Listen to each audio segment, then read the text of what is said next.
উনার হাত হচ্ছে ঝিমঝিম ঝিমঝিম করতে থাকে এবং ডান হাতে বেশি বাঁ হাতে কম, এবং এমনও হয় যে ওনাকে রাত্রেবেলা উঠে অনেক সময় হাত ঝাড়তে হয় ঝিমঝিম এবং ব্যথার জন্য। আসসালামু আলাইকুম, আমি অধ্যাপক আশরাফুল হক। তো রয়্যাল মাল্টি স্পেশালিটি হাসপাতালে যে অনলাইন গ্রুপ আছে সেই গ্রুপের ভিতরে সম্মানিত রোগীদের বেশ কিছু প্রশ্ন করে থাকেন। তার ভিতরে একটা প্রশ্ন আসছে, ভদ্রমহিলা ওনার হাত হচ্ছে ঝিমঝিম ঝিমঝিম করতে থাকে এবং তার যেই বৃদ্ধাঙ্গুলি এবং হচ্ছে যে ইন্ডেক্স ফিঙ্গার যেটা বলি এবং সাথে হচ্ছে যে মধ্য যেই আঙ্গুল আছে সেই দিকে বেশি করে থাকে। এই বিষয়ে উনি একটা পরামর্শ চেয়েছেন যে এটা কি নার্ভের কোনো সমস্যা কিনা অথবা এটা কার কাছে দেখাবেন।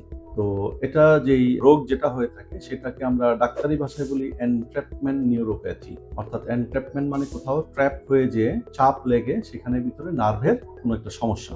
তো আমরা যে কার্পাল টানেল যে অংশটাকে বলি সেটা আমরা যদি নন মেডিকেল ভাষায় বলি, অর্থাৎ আমাদের যে কবজি আছে বা রিস্ট যেটাকে বলি, রিস্টের ভেতর দিকে আমাদের যেই হাতের আঙ্গুল নড়াচড়া করি, তারপর হচ্ছে যে আমরা হাতের আঙ্গুলে যে ব্যথা বেদনা কোনো কিছু টাচ, এই যে অনুভূতিগুলো যে আমরা পাই এবং হচ্ছে যে রক্তনালীগুলো আছে যেগুলো, এগুলো হচ্ছে যে আমাদের রিস্টের ভিতর দিয়ে একটা টানেলের মতো আছে, সেখানের ভিতর দিয়ে বেশিরভাগ যেয়ে থাকে। তো অনেক সময় যেটা হয় সেটাকে আবার হচ্ছে সুন্দর করে ধরে রাখার জন্য এটার উপরে আবার দুইটা হাড়ের উপরে অ্যাটাচমেন্ট থাকে লিগামেন্ট দ্বারা এক ধরনের, সেটাকে আমরা বলি হচ্ছে যে ফ্লেক্সর রেটিনাকুলাম বলে থাকি। ফ্লেক্সর রেটিনাকুলাম একটা ব্যান্ডের মতো থাকে, ফলে হচ্ছে যে নিচের দিকে হাড়ের উপর দিকে ব্যান্ড এবং তার ভিতর একটা টানেলের মতো তৈরি হয়ে গেল, এটার ভিতর দিয়ে নার্ভ, রক্তনালী এবং অন্যান্য জিনিসপত্রগুলো পাস হয়। তো অনেক সময় দেখা যায় যে অতিরিক্ত কাজের জন্য, অতিরিক্ত কাজ বলতে মশলা বাটা, কাপড় চোপড় ধোয়া, অর্থাৎ হাতে মোচড় দিয়ে কাজ করতে হয় এরকম যেগুলো কাজ থেকে থাকে, তারপর কম্পিউটার দীর্ঘ সময় যারা মাউস নিয়ে কাজ করেন, তো তাদের ক্ষেত্রে আমরা কিন্তু এই ধরনের রোগগুলো একটু বেশি পাই।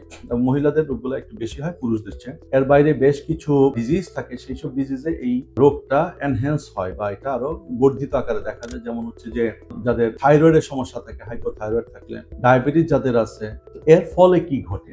এর ফলে যেটা ঘটে সেটা হচ্ছে যে এখানে ভিতরে একটা নার্ভ থাকে যেটা মিডিয়ান নার্ভ বলে থাকি, সেই নার্ভটা আমাদের হাতের তালুর দিকে সে সাপ্লাই দেয় এবং এখানে যে মাংসপেশি আছে সেখানেও তার সাপ্লাই আছে। তো ফলে যখন এটার উপর চাপ পড়ে তখন এই অংশ জুড়ে দেখা যাচ্ছে যে ঝিনঝিন ছিনছিন করা, নামনে যেটাকে বলা হয় হাইপোস্থেসিয়া বলে, অর্থাৎ অনুভূতিটা একটু কম কম মনে হয়। অনেক সময় যেই আমাদের বৃদ্ধাঙ্গুলির পাশে যেই থেনার মাসেল বলি আমরা, সেই মাসেল অনেক সময় শুকিয়ে যায় এবং মাঝে মাঝে সেই ব্যথার পরিমাণটা তীব্র আকারে ধারণ করে এবং ঝিমঝিম যে করাটা সেই অনুভূতিটাও খুব তীব্র আকারে এবং খুব অস্বস্তিকর থাকে, এবং এটা ডান হাত বাম হাত যে কোনো হাতেই হতে পারে অথবা দুই হাতেও হতে পারে। তো যেই প্রশ্নটা এসেছিল মূলত এই সিমটমগুলো মূলত আসলে কার্পাল টানেল সিনড্রোমের দিকেই যায়। তো এই রোগের চিকিৎসাটা কি? এই রোগের চিকিৎসার ক্ষেত্রে কিন্তু কয়েকটা পার্টে ভাগ আছে। ভাগ হচ্ছে যে লাইফস্টাইল মডিফিকেশন, অর্থাৎ ওনার যেই পেশাগত যে কাজগুলো আছে, যেভাবে হাতের মোচড় দিয়ে যে কাজগুলো যেগুলো করতে হয় এগুলো কিছু মডিফিকেশন করা, কিছু ওষুধপত্র সেবন করা, তার সাথে হচ্ছে কনজারভেটিভ, অনেক সময় আমরা এটার ক্ষেত্রে বিভিন্ন আলট্রাসনিক থেরাপি দিয়ে থাকেন ফিজিওথেরাপিস্টরা।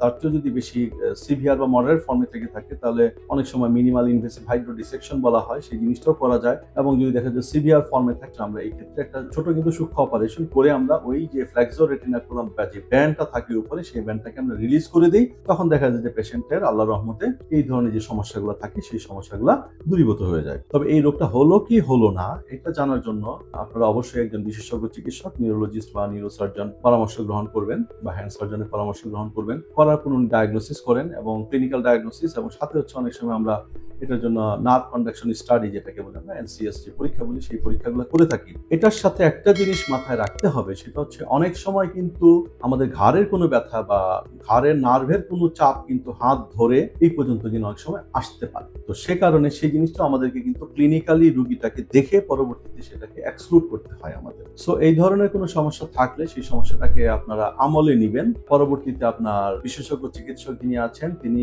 আপনার রোগটা দেখে পরবর্তীতে সিদ্ধান্ত নেবেন যে আপনার রোগটা আসলে কি, এবং রোগটা যখন ডায়াগনোসিস হয় তার পরবর্তী স্টেপে সেই ক্ষেত্রে সেই রোগটার কি ট্রিটমেন্টটা গ্রহণ করা প্রয়োজন সেই পরামর্শটা দিয়ে দিবেন এবং সেই পরামর্শ মোতাবেক চলবেন। সবাই ভালো থাকবেন। আসসালামু আলাইকুম।